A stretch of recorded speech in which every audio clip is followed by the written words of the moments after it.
Assalomu alaykum qadrli obunachilar. Bugun gilosning yangi navlari haqida sizlar tanishtirib o'tamiz. Ko'rsatadigan gilosimiz Royal Tiago gilosi bo'ladi. Ko'rishingiz mumkin. 1 yoshli daraxtida ham уже meva qilishni boshlagan holatini qaranglar. Endi 4 yoshli daraxtni ko'rsatib o'tamiz. Bundan ham ko'rsatib keting.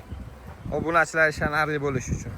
Royal Tiago gilosi Yevropa navlaridan hisoblanadi. O'zini o'zi 100% changlatadi. Bunga hech qanaqa changchi ham, changlatuvchi ham kerak emas. Bu bargni orasiga yashirar ekanda mevani. Barg tagida yashirinib turadi bu gilosimiz. Kalibr jihatdan ham juda yaxshi kalibrlar beradi, yetkazib beradi.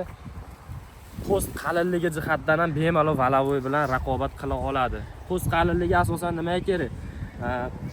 Chetga eksport davomida shunaqa post qalin narsalar tanlab olinadi o'zi mevalar ichida. Nimaga sabab ezilib ketmasligi, suv chiqib ketmasligi uchun bu gilosning shunaqa xususiyatlari bor. Eksportga yaroqli. Yaroqli, tana bo'ylab kolonovidniy holatda hosil oladi. Ko'ryapsizmi, shoxida qancha meva bor? Mana, deyarli qo'shmog'i kam bo'ladi. Bo'ladi-yu, kam bo'ladi.